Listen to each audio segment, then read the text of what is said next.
जय जय श्री राम। मित्रों, सत्संग काफ़ी दिनों से चल रहा है हमारा और आपका, और ये राम की कृपा है जो आप हमसे जुड़े हैं और हम आपसे जुड़े हुए हैं। और राम चाहते भी यही हैं कि जगत में प्रभु का नाम सबसे ऊपर रहे। और आज हर हर महादेव करके हम उस प्रसंग को लेंगे जो तुलसीदास जी ने एक पूरे संसार में किसी की बारात ऐसी नहीं होगी जैसी हमारे महाकाल की बारात थी।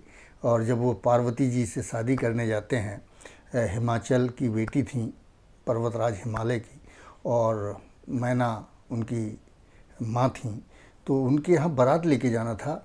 बड़ा बहुत मनाया सब देवताओं ने भोले बाबा को कि आप शादी करिए। और जब किसी से राज़ी नहीं हुए तो विष्णु भगवान को भेजा गया, जिनको वो बहुत ही ज़्यादा मानते थे। और विष्णु भगवान जब आए और बोले कि शंभू जी आपको शादी करनी है, और माता ने इतनी तपस्या करी है और उनको कुछ तो फल देना ही है। तो भोले बाबा बोले कि जब आप कह रहे हैं तो चलिए बारात सजाइए, तैयार होइए, चलते हैं। शुभ मुहूर्त निकाला गया। उधर हिमाचल के यहाँ तैयारियां शुरू हो गईं, और इधर देवी देवता जो शुभ मुहूर्त मिला शादी का, उस दिन सब तैयारियां होने लग गई। तैयारियां सारे देवी देवता उसमें न्योते गए, सभी तैयार होने लग गए। अब यहाँ भोले बाबा कैलाश में बैठे हुए हैं और बाबा को कोई तैयार करने के लिए बचे ही नहीं। सब अपने अपने वाहन तैयार करने लगे। तो महाराज तुलसी लिखते हैं कि लगे संवारन सकल सुर, वाहन विविध विमान, हो ही सगुन मंगल सुभद, करही अप्सरा गान सियापति राम। जय जय राम मेरे प्रभु राम, जय जय राम। जैसे ही निमंत्रण मिला और पता चला कि इस तिथि में शादी होनी है और समय कम है, तो सभी अपने अपने वाहन तैयार करने लग गए और सुंदर बनाने लग गए। कोई अपने हंस को तैयार कर रहा है, सजा रहा है, उसमें मोतियों की माला पहनाई जा रही है। कोई अपने गरुण को तैयार कर रहा है। और इस तरह से नाना वो इंद्र देवता हैं, देवराज इंद्र, वो अपने ऐरावत को तरह तरह से नहला नहला के, धुला धुला के तैयार कर रहे हैं, सजा रहे हैं कि आज महादेव की शादी में जाना है और उनकी बारात बननी है। इसलिए कोई कमी नहीं रहनी चाहिए। इस तरह सजने संवरने में सारे लगे हुए हैं। यहाँ महादेव कैलाश में अकेले बैठे हुए हैं। एक उनका भृंगी और एक उनका वाहन खड़े हुए हैं, दोनों नंदी। तो भृंगी बोले, महाराज आप ऐसे बैठे रहेंगे, टाइम निकल जाएगा, फिर क्या होगा? शादी को तो एक मुहूर्त होता है, मुहूर्त निकल जाने के बाद तो गड़बड़ हो जाती है, जैसे कि पंडित बताते हैं। और मुहूर्त तो ब्रह्मा जी ने निकाली है आपकी शादी की, तो मुहूर्त में टाइम समय से पहुंचना अनिवार्य है। और यहाँ तो कोई आपको सजा ही नहीं रहा, आप ऐसे चलेंगे क्या? तो बोले, यार कुछ तो है नहीं भृंगी और नंदी, अब आप लोग ही कुछ तैयार कर दो हमको, हम तैयार हो जाएं जल्दी। और वो तो आएंगे नहीं है, वो सब जो है अपनी अपनी तैयारी में लगे रहे हैं, हमें कौन पूछता है। दूल्हे राजा बैठे हुए हैं और बाराती पूरी तरह तैयार हो रहे हैं। तो नंदी और भृंगी दोनों दौड़े कि भाई, अब उन्होंने उनकी जटाएं संभाली और जटा जब बनाया तो जटा से जटा जूट जब हुए तो जूड़ा बना उनका, और वो मुकुट की तरह बना, और जैसे मुकुट लग गया हो। तो उन्होंने, महाराज ने लिखा है, तुलसी महाराज ने, शिवहि शंभुगन करहि सिंगारा, जटा मुकुट अहि मोरु संवारा, कुंडल कंकन पहिरे ब्याला, ओ तन विभूति पट के हरि छाला, के तन विभूति पट के हरि छाला। अब शंभू जी का श्रृंगार होने लग गया, जटाजूट का मुकुट बन गया, मोर लगा, और कुंडल दौड़ के भृंगी जी उठा लाए सांप ले आए, छोटे छोटे बढ़िया सांप, एक ही कलर के और एक ही साइज के, ढूंढ ढूंढ के सांप लाए, बुलाया उनने, आ जाओ छोटे छोटे सब आ जाओ। छोटे छोटे आ गए और उनकी कुंडल बन गई, उनकी कुंडल सांपों की कुंडल ने बना दी और उन पे बिच्छू लटका दिए। और इसके बाद जो बाहों में यहाँ पहनाने के लिए भी उनने सांप और बड़े वाले आ जाओ, इस तरह से करके उनने यहाँ बांध दिया। और चारों तरफ से जो श्रृंगार उनका हो रहा था, और जब खड़े हुए शंभू तो बोले कि महाराज आप तो कुछ दूल्हा कुछ पहने हुए नहीं हैं, और ऐसे नंग धड़ंग तो आप दूसरे के शहर में जाना है, दूसरे के घर जाना है, तो कुछ पहन तो लीजिए। तो शंभू जी बोले पहना दो भाई, कुछ है तो पहनाओ जल्दी। तो बोले कि यहाँ तो अब कैलाश में क्या मिलना है, कपड़ा वपड़ा तो कुछ मिलेगा नहीं यहाँ, तो आप जिस पे बैठते हैं छाल में, वही छाला लपेट देते हैं आपके नीचे। बोले बिल्कुल लपेटो, जल्दी लपेट लो। तो वो उठाई गई और भृंगी जी ने उनको लपेट दिया। उसके बाद एक वो जैसे छोड़े वैसे वो गिर जाए। तो उन्होंने कहा भाई ये तो अभी रुकेगी कैसे। तो तुरंत नंदी ने बोला एक सांप और मंगाओ। उनने एक सांप और मंगाया और उनको बीच में बांध दिया गया कि अब ये नहीं गिरेगी। और सांप से बोला कि भाई तू जो है, सब लोग नाचे कूदेंगे, तुम ना नाचने लगना बीच में, तुम लिपटे रहना जब तक वहाँ से लौटना है, तुम बिल्कुल ढीले मत पड़ जाना। सांप बोला भाई हम तो बिल्कुल ऐसे चिपटे रहेंगे, हम नहीं छोड़ेंगे अब। इस तरह से जब श्रृंगार हुआ तो बोले कि अभी माला कम हो रही है, महाराज की माला जो है वो कम है, कुछ न कुछ तो हार वार पहनना भी चाहिए दूल्हे को। तो दौड़ के भृंगी जी गए शमशान और वहाँ से जितनी खोपड़ियाँ मानव की पड़ी हुई थी वो सब उठा लाए और उनको सांप एक पकड़ा और पूरा गूँथ दिया और उसके बाद उनको गले में डाल दिया गया। अब वो पहन लिए तो गरल कंठ उर नर सिर माला, गरल कंठ उर नर सिर माला, अशिव वेख शिव धाम कृपाला। जय जय जय हो, हर हर महादेव। और तीसरा नेत्र गंगा जी, ऊपर से चंद्रमा, ऐसा सुंदर दूल्हा। तो स्त्रियां जो थीं देवताओं की, उन्होंने दूल्हे का जब श्रृंगार देखा तो वो भी कहने लगी इस संसार में इसके लायक तो दुल्हन बनी नहीं। अब वो बोले कि पाउडर साउडर कुछ लगा दिया जाए। नंदी बोले कि बाबा तो अभी हमारे जो है गोरे नहीं लग रहे हैं, तो पाउडर भी तो लगाता है दूल्हा। तो भृंगी जी बोले हाँ मैं लाता हूँ पाउडर। और वो दौड़ के गए, एक चिता ठंडी हो गई थी उसकी उठा लाए राख और बाबा को मलने लग गए पूरे शरीर में। अब बाबा पूरी तरह दूल्हा बन के तैयार हो गए। और बोले यज्ञोपवीत भी पढ़ना चाहिए। शशि ललाट सुंदर सिर गंगा और नयन तीन उपबीत भुजंगा। यज्ञोपवीत जो पहनाया गया भगवान जी को, महादेव जी महाराज को, वो भी एक सांप लपेट दिया गया। ये यज्ञोपवीत है। चलिए महाराज तैयार हो गए दूल्हे और बहुत मस्त तैयार थे। सभी खुश थे कि भाई ये तो बड़ा, दोनों श्रृंगी और नंदी दोनों प्रसन्न की हमारे देव देखिए कितने सुंदर लग रहे हैं आज और बढ़िया तैयार हैं। तो उधर से श्रृंगी और नंदी दोनों खड़े हुए हैं कि बारात नहीं आ रही महाराज, हम लोग तो तैयार हो गए, अब कैसे जल्दी चलना पड़ेगा। तभी वहाँ पे सभी देवता अपने अपने वाहन द्वारा पहुँचे और जब देखा, उनकी स्त्रियों ने देखा, देवियों ने देखा कि ऐसा दूल्हा तैयार है, तो विष्णु जी को तो मजाक करने की आदत थी।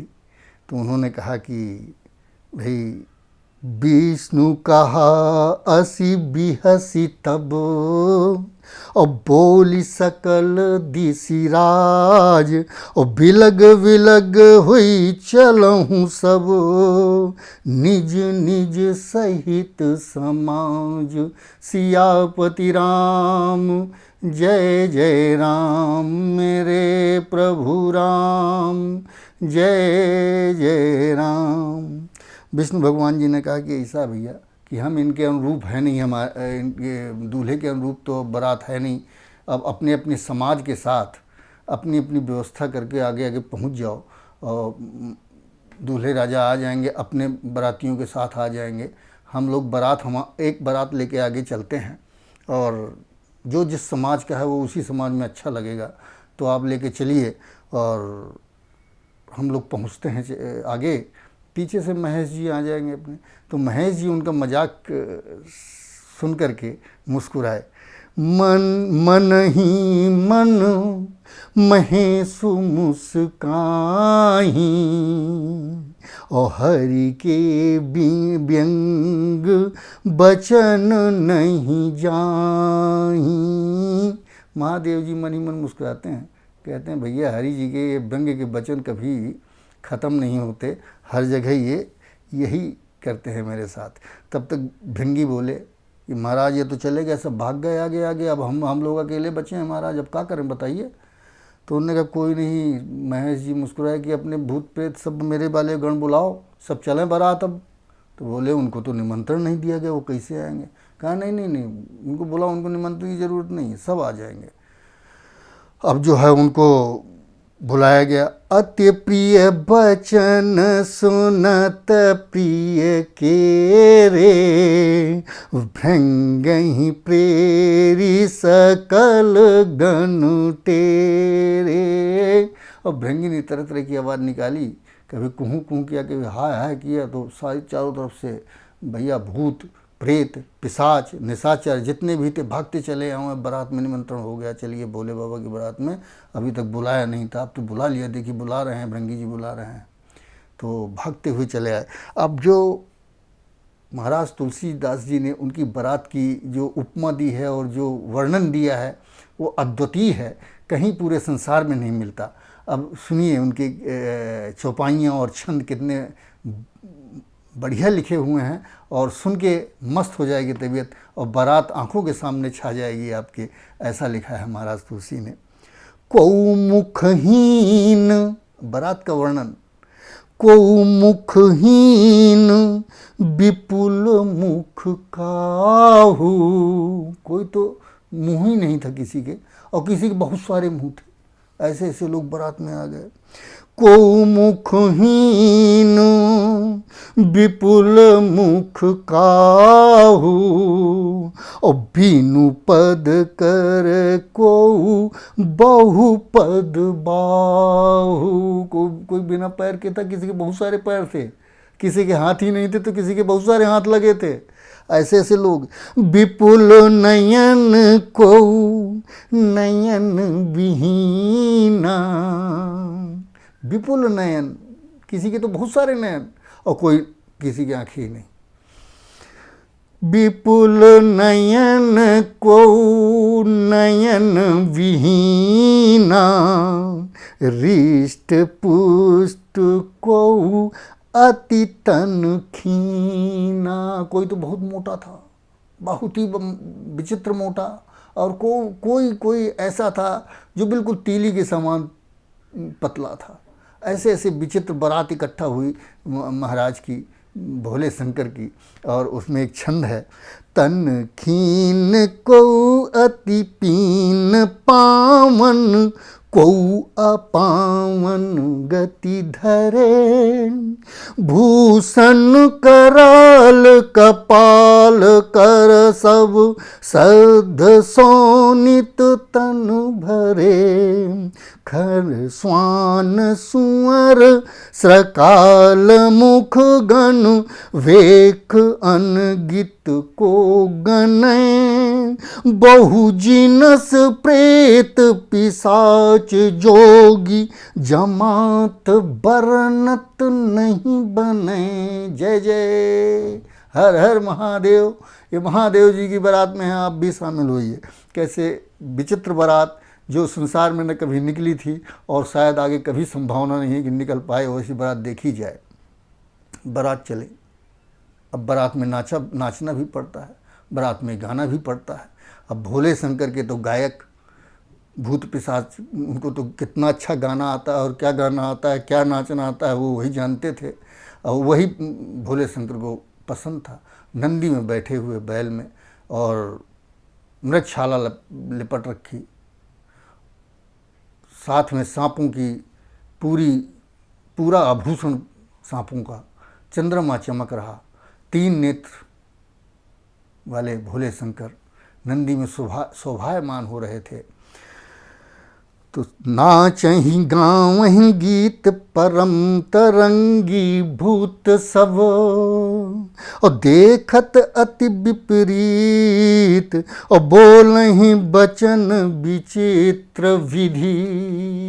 सियापति राम जय जय राम, मेरे प्रभु राम जय जय राम। आगे महाराज लिखते हैं, जस दूल्हों तसी बनी बराता, जस दूल्हों तसी बनी बराता, कौतुक विविध होहि मग जाता, कौतुक विविध होहि मग जाता। मार्ग में चलते चलते भांति भांति के कौतुक दिखाते हुए चले जा रहे थे भूत प्रेत, तरह तरह के तमाशे। और जैसी बारात थी, जैसा दूल्हा था, उसी के अनुसार बारात बनी हुई थी। बिल्कुल मिली हुई बारात थी, एकदम से लग रहा था एक दूसरे के लिए बने हुए हैं सब। इतना प्रेम भोले शंकर का अपनी गणों के प्रति, और मुस्कुराते हुए बैठे हुए हैं। उधर हिमाचल जी है, सजाए हुए हैं पूरा, और जहाँ जगदम्बा पैदा हुई हूँ वहाँ कोई कमी नहीं होगी। सभी देवी देवता, राजे महाराजे निमंत्रण में थे, और पूरा शहर सजाया गया था, चारों तरफ से हर घर सजाया गया था, बहुत ही सुंदर सजा हुआ था।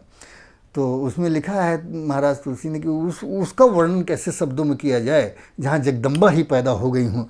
जगदम्बा जहाँ अवतरी, सो पूर्व बरन की जाय, और रिद्धि सिद्धि संपत्ति सुख, नित नूतन अधिकाय। सियापति राम जय जय राम, मेरे प्रभु राम जय जय राम। हमारे यहाँ होता है, और सबके यहाँ ही होता होगा। बारात जब आती है तो अगवानी करने के लिए जाते हैं लड़की वाले की तरफ से कुछ लोग, कुछ बुजुर्ग लोग, कुछ बच्चे लोग देखने बारात चले जाते हैं। और गांव के बाहर ही बारात रोकी जाती है, वहीं पे उनको सारा जो भी स्वागत होता है वो किया जाता है। उसके बाद उनको उचित स्थानों पे, जो जहाँ रहने लायक है, उनको वहाँ पे दिया जाता है स्थान रहने के लिए। तो अगवानी करने जो पहुँचे तो उन्होंने देखा, पहले तो सबसे पहले विष्णु भगवान अपना लेकर के पहुँच गए थे लोगों को, बारात को। तो उसे देख करके तो अगवान वाले बड़े प्रसन्न हुए कि इतने सुंदर हैं भैया, इतनी सुंदर बारात आई है। देखिए देवी देवता एक से एक वाहन पे चढ़े हुए, और सुंदर सुंदर देवी देवता सब पहुँचे। विष्णु भगवान का तो वर्णन ही नहीं हो सकता, कितने सुंदर थे। तो नगर निकट बारात सुनी आई, पुरखर भरु शोभा अधिकाई।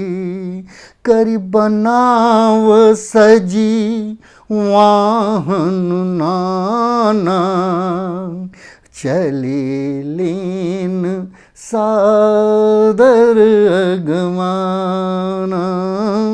ही हर से सुर सेन निहारी, ओहरहि देखी अति भय सुखारी।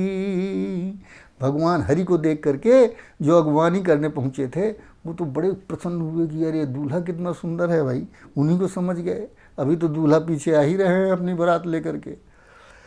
शिव समाज, पीछे से आ गई बारात भोले महाराज की, शिव की समाज आ गई। पीछे से आगे तो देवी देवताओं को जो हो रहा था वो तो बंदी हो गया होना, जैसे बारात देखी गई। अगवानों ने देखा अरे बाप रे, को पीछे कौन खड़े हैं, तो उन्होंने कहा शिव समाज जब देखन लागे, बिडरी चले वाहन सब भागे। जो हाथी घोड़े लेकर के वो आए थे अगवान लेने के लिए और स्वागत करने के लिए, उनके वाहन ही भागने लग गए उनको देख करके वापस, और डर के मारे। इतना भयंकर जब देखा, धर धीरज तहाँ रहे सयाने, बालक सब लय जीव पराने। बालक जो छोटे बच्चे देखने आए थे कि बारात देखेंगे, वो अपने अपने प्राण बचा के, जैसे भूत प्रेत देखे तो डर के मारे रोती चिल्लाते हुए हाय अम्मा बचा लो, हाय पापा बचा लो, और वो भाग गए गांव घर पे अपने, और घरों में घुस के बैठ गए। माँ ने पूछा भी कि भैया बारात कैसी है बताओ तो। कहा अम्मा बाहर न निकलना, वो बारात नहीं यमराज की सेना आई है, बाहर मत निकल जाना, मार डालेंगे, मर जाएंगे, वो देख के मर जाओगी अम्मा, इसी बारात आ गई है। तो इस तरह से बच्चे डर के मारे जो घर में छुप गए थे, पीछे छुपे हुए थे माँओं को, और अपने छोटे भाई बहनों और सबको समझा रहे थे जितनी स्त्रियां थीं कि भाई कोई बाहर न जाना और कोई झांक के भी न देखना उस बारात को। इतनी विचित्र बारात है कि हम उनके डर के मारे कांप रहे थे बच्चे। महाराज तुलसीदास जी ने फिर उसमें एक छंद लिखा है, बहुत ही मनोरम छंद है, और संसार में शायद पहली बार ऐसा छंद लिखा गया होगा जिसमें इतना विचित्र बारात का वर्णन हुआ है। और जो बच्चों के मुख से, जो बच्चे कह रहे हैं अपने माता पिता को, वो छंद है। और सुनिए प्रभु भगवान तुलसी क्या कहते हैं। तन छार ब्याल कपाल भूषण, नगर जटिल भयंकरा, संग भूत प्रेत पिशाच जोगनी, विकट मुख रजनी चरा, जो जियत रही हैं बारात देखत, पुण्य बड़ ते ही कर सही, देखी हैं सो उमा विवाह, घर घर बात असी लड़कन कही। जय जय जय हो बोले शंकर। लड़कों ने ये बात घर घर कहने लग गए। लड़के क्या कह रहे हैं कि दूल्हे के शरीर पर राख लगी है माँ, राख से सजा हुआ पाउडर नहीं है, राख है, और सांप हैं, कपाल के गहने पहने हुए हैं, और वह नंगा है, बड़ी बड़ी जटाएं हैं। वर्णन कर रहे हैं बच्चे, डरा रहे हैं अपनी माँओं को कि दूल्हे का श्रृंगार क्या है, और बहुत भयंकर है माँ। उसके साथ भयानक मुख वाले भूत प्रेत हैं, किसी की आँखें नहीं हैं, किसी के दांत बहुत बड़े बड़े हो गए हैं, और किसी के मुँह ही नहीं है, कोई एक पैर का, कोई दो दो पैर के, तीन तीन पैर के, चार चार पैर के आदमी घूम रहे हैं। भूत प्रेत पिशाच योगिनी और राक्षस हैं। जो बारात को देखकर जीता बचेगा, सचमुच बड़े ही पुण्य किए होंगे जो बच जाएगा और उमा जी की बारात देख लेगा, शादी देख लेगा। ये सब तो उनके माता पिता समझाते हैं बच्चों को, जो जानते थे कि शंभू क्या हैं और महादेव क्या हैं, तो उन्होंने बच्चों को समझाया। समुझी महेश समाज सब, जननी जनक मुस्काही, और बाल बुझाए विविध विधि, निडर हो डर नाही सियापति राम। जय जय राम मेरे प्रभु राम, जय जय राम। अब बारात पहुंचती है दरवाजे में, जो कन्या के गृह होता है, पिता का घर, उसके दरवाजे में द्वार चार होता है, शादी का सबसे पहला जो संस्कार है वो द्वारचार से शुरू होता है। तो द्वारचार में माताएं, लड़की की माँ दूल्हे की सास पूजा करने आती है दूल्हे की। और मैना जी ने तो तब तक महेश शंभू महाराज को देखा ही नहीं था। माँ मैना थी पार्वती जी की माँ। तो सोने का थाल सजा के और बढ़िया बढ़िया गीत और मधुर गान जो होते हैं, सुमंगल गाती हुई स्त्रियां, और मैना जी को लेकर के घर के बाहर आईं, जहाँ शंभू जी एक आसन पे खड़े हुए थे। और जैसे ही मैना जी ने देखा, कंचन थार सोहबर पानी, परिछन चली हरई हरसानी। अब क्या होता है? विकट भेष रुद्रहि जब देखा, मैना जी ने जब देखा विकट भेष रुद्र जी का, विकट भेष रुद्रहि जब देखा, अवलन उर भय भयउ बिसेखा। जब महादेव जी को भयानक भेष में देखा मैना जी ने, तो सारी स्त्रियों में बड़ा भय उत्पन्न हुआ कि ये क्या देख लिया। भागी भवन पैठियति त्रासा, गए महेशु जहाँ जनवासा, मैना हृदय भयउ दुख भारी, और लीनी बोली गिरीश कुमारी। उन्होंने पार्वती जी को बुला लिया, अंदर घर के भाग के गईं। महेश जी तो चले गए जनवा से। जब थाल गिर गई उनके हाथ से, सोने की थाल जो आरती की लीलाएँ थीं, और अपना भाग के अंदर चली गईं, सारी स्त्रियां भाग गईं। तो महेश जी अपने जनवासा, जहाँ उनको स्थान दिया गया था रुकने के लिए, वहाँ चले गए। और माता इतनी दुखी हो गई कि उन्होंने पार्वती जी को बुलाया, जगदम्बा को बुलाया कि बेटा आ जाओ, आज तो तेरे भाग्य फूट गए, पता नहीं कहाँ से पागल लड़का ढूंढ लिया गया है। और ये सब नारद जी की बदमाशी है। नारद जी ने कैसे तुमको कह दिया कि तुम तपस्या करो, तुम्हें वही वर चुनना, कैसा वर दे दिया। अधिक स्नेह गोद बैठारी,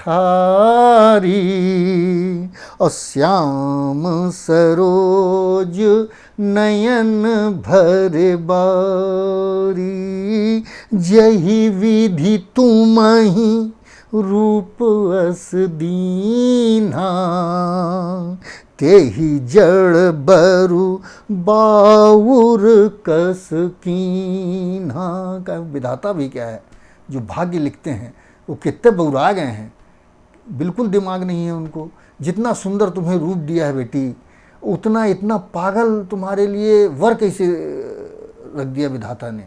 ये तो बहुत ही बड़ा अन्याय है, और बेटा मैं तो नहीं होने दूंगी। तब पार्वती जी ने समझाया कि इसमें किसी का दोष नहीं है माँ, ये सब मेरे भाग्य में अगर यही लिखा हुआ है तो मैं वहीं जाऊंगी। आप नारद जी को मत दोष दो, दोष किसी का नहीं है, दोष मेरे भाग्य का है। और मैंने ही चुना है कि मैं ही उन्हीं से बरऊँ संभुनत रहा हूँ कुमारी, उन्हीं का वर्ण करूँगी, वरना सारा जीवन मैं कुमारी ही रहूँगी। ऐसा कहकर अपनी माँ को समझाती हैं। और जय जय श्री राम, बम बम भोले, हर हर महादेव, जय जय। अब जनवासे में रुके हुए हैं प्रभु भोले, और आगे अब उनका सारा बारात और शादी और जो भी उनके होते हैं संस्कार, वो सारे पारिग्रहण संस्कार होंगे। और आज इतना ही, और जय जय श्री राम, जय भोले।